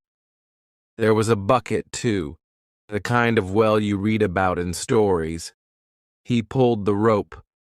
The wheel turned slowly. It made a soft sound. It was like music after silence. The bucket rose, heavy with water. The little prince watched with wide eyes. The pilot gave him the bucket. The prince drank. He drank with his eyes closed, slowly, like it was the best thing in the world. And then he gave the bucket to the pilot. The water was cool. But it was more than that. It tasted like walking in the desert, like silence, like stars. It tasted like hope. And the pilot realized something. This water was special, not because of the well, but because of the journey. Because they had walked and waited and hoped. That made the water sweeter than anything else. The little prince said, "People forget this. They look at things fast. They don't see the secret inside. But when you work for something, when you wait and walk and hope, it becomes beautiful." The pilot nodded. He looked at the water again. It really was beautiful. They sat beside the well. The pilot thought about people who drink water every day and never feel this kind of joy. He thought about cities and machines and busy lives. He thought about how simple things, like a glass of water, can become magic when you look at them with your heart. The little prince looked up and said, "I'm going home soon." The pilot didn't speak. He just listened. He knew now that the prince's home was not a city or a street. It was a planet, far away. A place with a rose, a volcano, a chair for sunsets, and something inside the pilot began to feel heavy, but the prince smiled. "Don't be sad," he said. "You found the well, didn't you?" The pilot smiled too. He understood. The desert had not taken everything. It had given him something more. Chapter 24. Water. They sat quietly beside the well. The sun was high now, but it didn't feel hot. The little prince smiled and looked at the bucket. He touched the wood gently, as if it was something very precious. The pilot looked at him and felt something in his heart. It was a strange feeling. It was love. Not the kind of love you read in stories, not the kind that is loud and full of drama, but the quiet kind. The kind you feel when someone changes the way you see the world. The little prince said, "People on earth grow thousands of roses in one garden, but they do not find what they are looking for." The pilot listened. "And yet," the prince continued, "what they are looking for could be found in a single rose or a little water." He picked up the bucket again and looked inside. "But people don't see," he said. "They look with their eyes, but not with their hearts." The pilot said nothing. He understood now. He thought of all the things people chase: big houses, expensive cars, important jobs, so much noise, so much running, but very little feeling, very little quiet, very little heart. He remembered something the prince said before. What is important is invisible to the eyes. And now, sitting beside a simple well with a child from another planet, he knew it was true. The little prince leaned back and looked at the sky.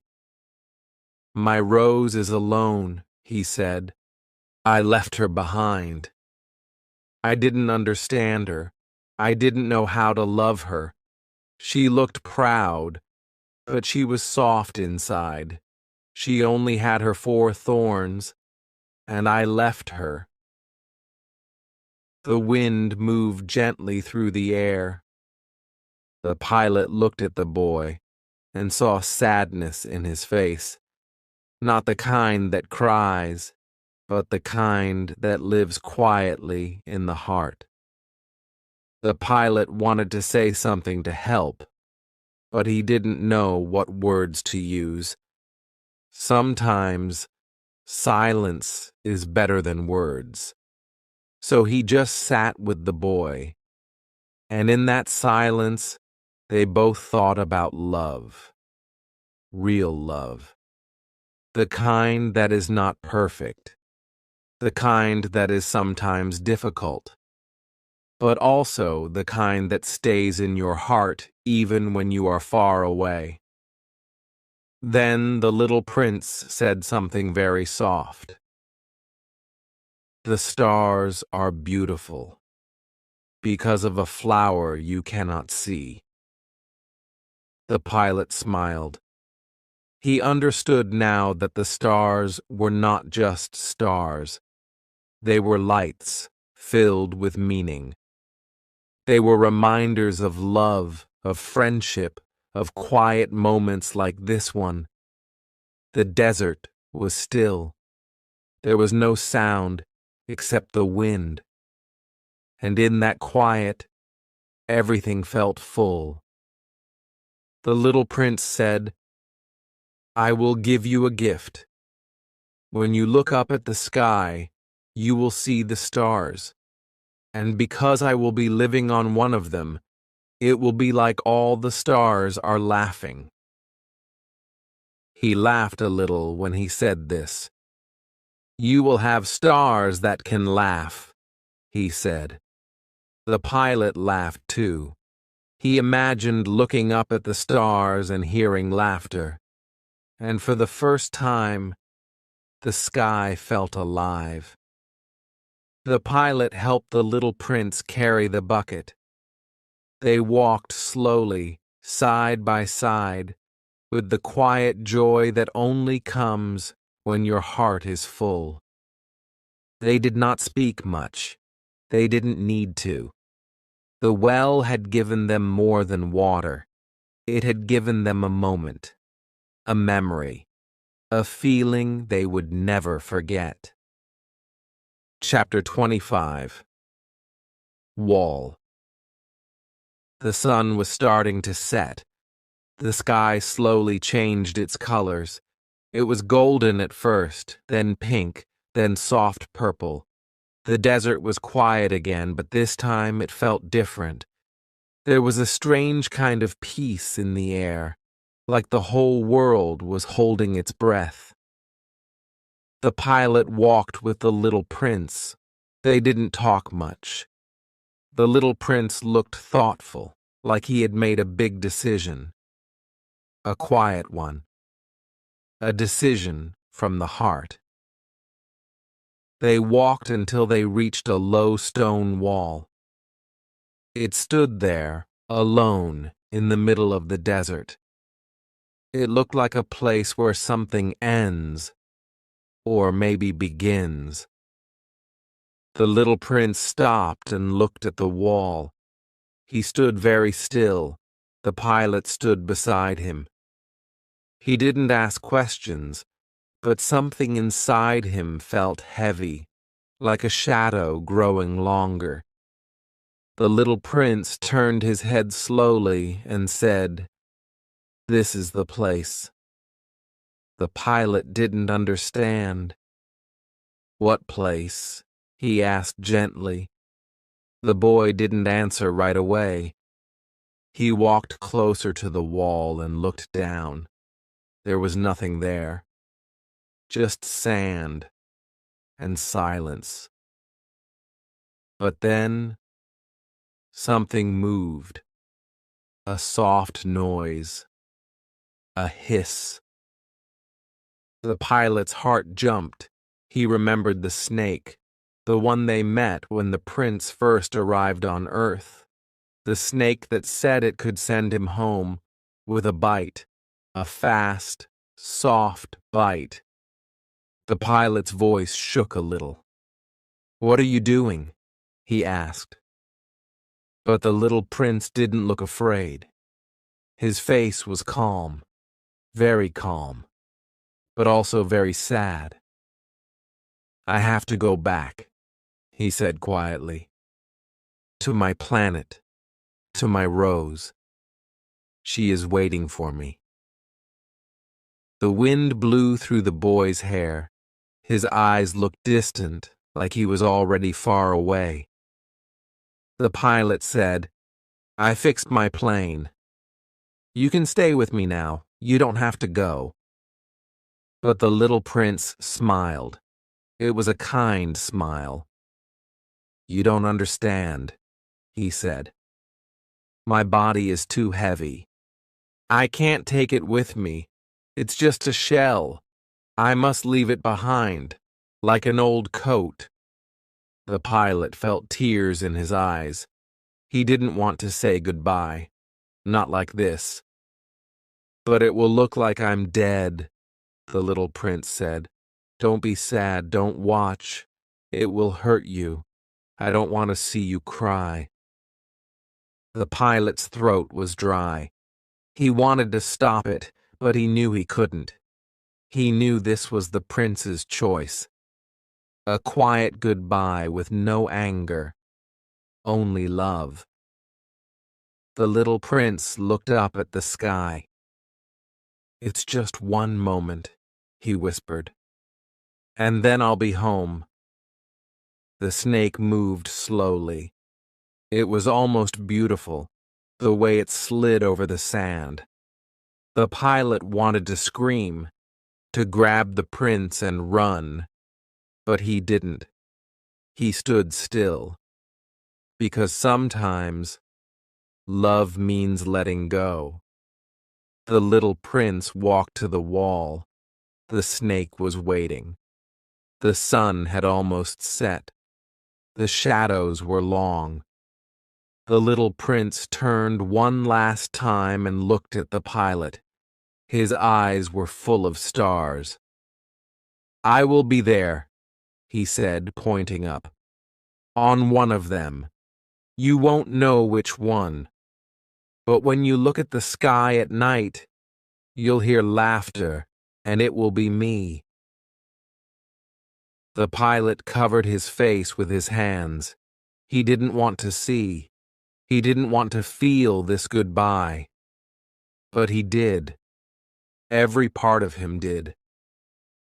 There was a soft sound, a hiss, a breath, a fall. The sand moved a little, and then it was still again. The desert became quiet. Very, very quiet.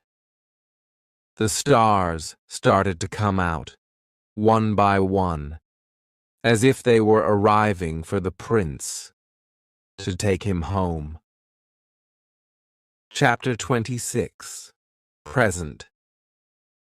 The stars were quiet now. The night had fully come. The wind whispered gently across the sand. The pilot sat beside the wall for a long time. He did not move. He could not move. His heart was heavy, full of silence, full of questions. The little prince was gone. The boy with golden hair, soft voice, and deep eyes, who had come from a tiny planet, who had asked for a sheep, who had spoken about flowers and volcanoes and love, was gone. The desert around the pilot felt bigger than ever, colder. He looked up at the sky, but it only made his heart ache. Somewhere up there was the star. Somewhere the little prince had gone home, but the pilot could not see which one. All the stars looked the same, and yet all of them looked different now. He remembered what the prince had said. "When you look at the stars, they will laugh. You will have stars that can laugh." The pilot smiled through his tears. It sounded silly. It sounded like a child's game, but it didn't feel silly now. It felt real. It felt like the only truth in the whole wide desert. His star was not quiet anymore. It was alive, not because it made a sound, but because it held a memory, a boy, a voice, a laugh. The next day, the pilot walked back to his plane. His legs felt weak, but his heart had a strange kind of strength now. He worked slowly. He touched every part of the engine with care. And finally, the plane worked. It made a sound again. A sound that meant life. A sound that said, "You can go now." But before he left, the pilot turned to look at the desert one more time. At that little wall. That little place where something ended and something began. He took off and flew into the sky. The clouds passed below. The wind touched his face. He was flying again. But everything had changed. He was not the same man.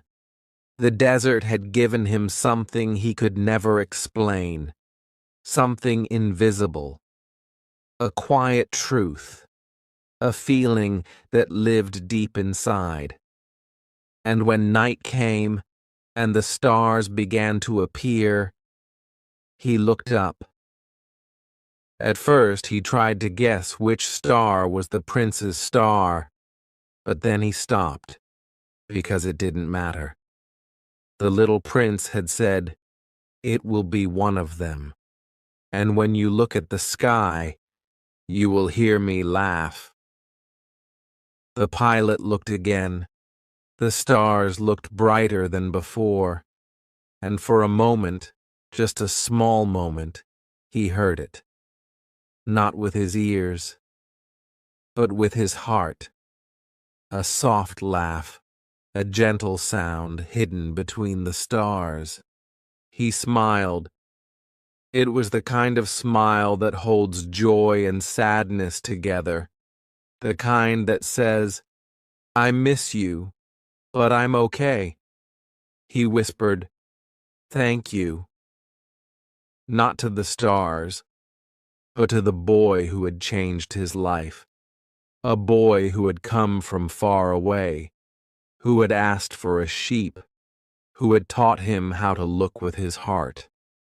That was the present, not a gift in a box, but a gift that stayed forever, a memory that turned sadness into joy, a laugh that turned stars into friends, a goodbye that didn't feel like the end.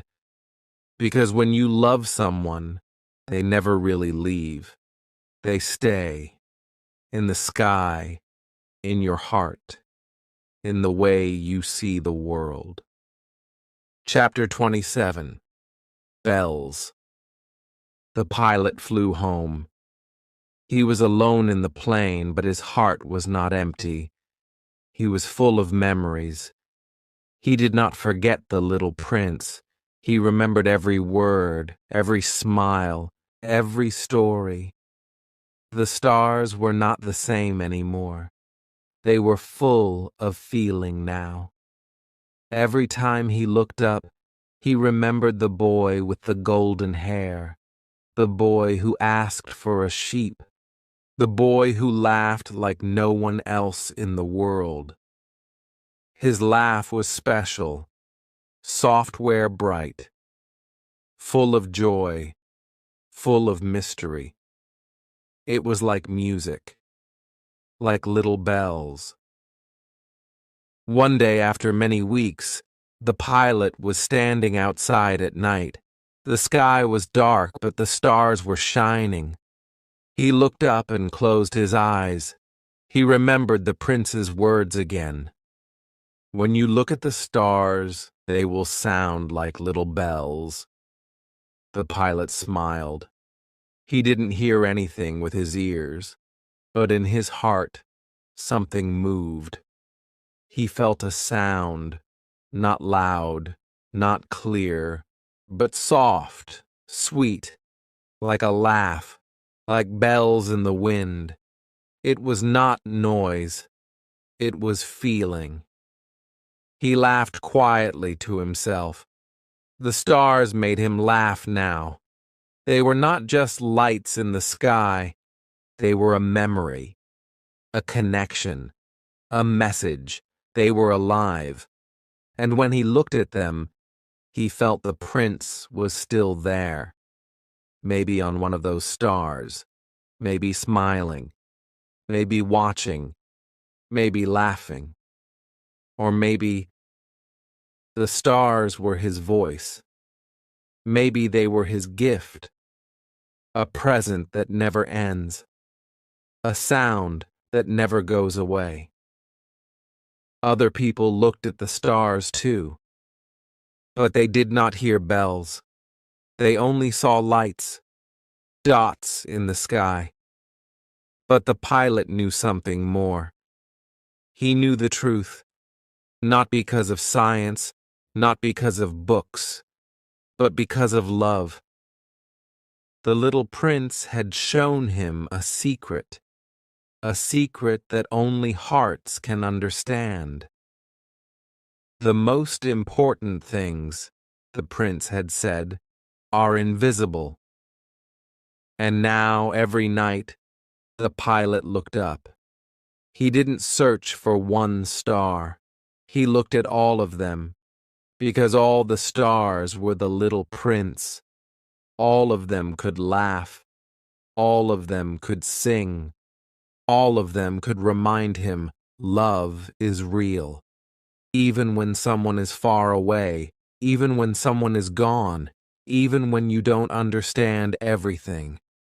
When you love someone, the goodbye is never complete. The little prince had left, but he was not really gone. He lived in the stars, in the sky, in the pilot's heart, and in the sound of bells that no one else could hear. The pilot sat with this feeling for a long time. It was not a sad feeling. It was quiet, gentle, a little happy, a little sad. It was the feeling of remembering someone you love, someone who changed you, someone who helped you see the world in a new way.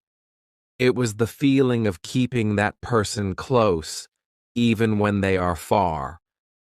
So, the next time you look up at the stars, try to listen. Be quiet. Be still. Maybe, if you are open, you will hear something. Maybe you will hear a laugh, or a soft ring, or a feeling that touches your heart. Maybe you will hear the bells, and if you do, smile, because you are not alone. Chapter 28. Departure.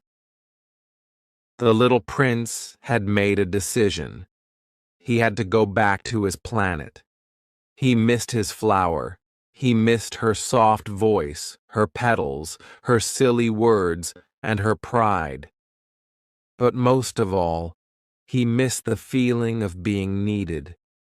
He knew now that she was not perfect, but she loved him. And love is not about being perfect.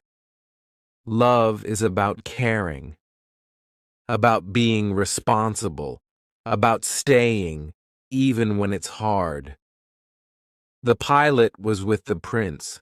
They had found water. They had shared moments. They had become friends. But now, something had changed. The prince looked quiet.